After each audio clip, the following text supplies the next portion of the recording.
Культовые якутские кинокартины «Царь-птица», «Джулур», «Не хороните меня без Ивана» объединяет рука одного мастера – художника Саргаланы Скрябиной.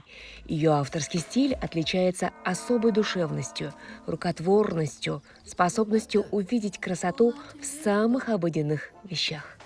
Абсолютное ощущение внутренней пластики, настроения, совершенно лишенное какого бы ни было внешнего эффекта, но это настолько трогательно.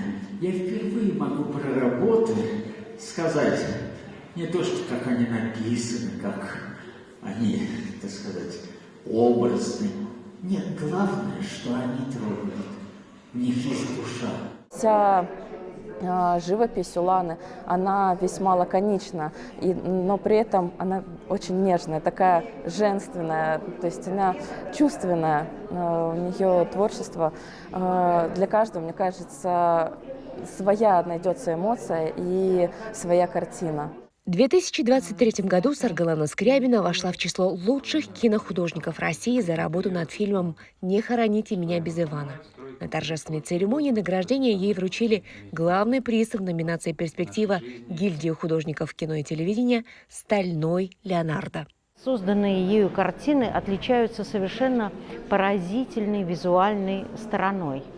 И во многом эта визуальная сторона, она продиктована именно вкладом художника-постановщика Саргаланы Скрябиной. Ее эскизы очень просты, лаконичны и обладают невероятным магическим реализмом, завораживающим. Я уверена, что у нее гораздо больше талантов.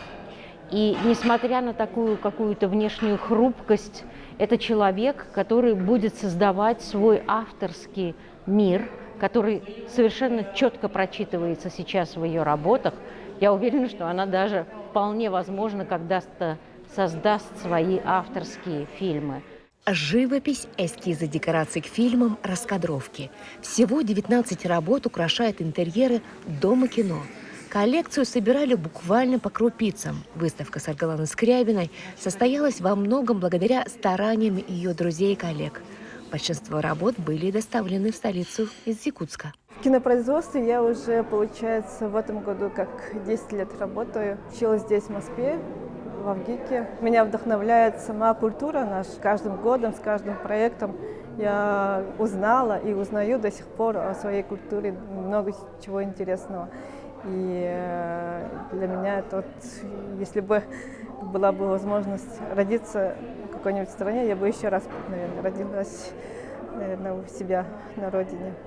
Якутии? Якутия. Очередным творческим вызовом для выпускницы художественного факультета ВГИК станет приглашение в международный проект «Цепь поколений.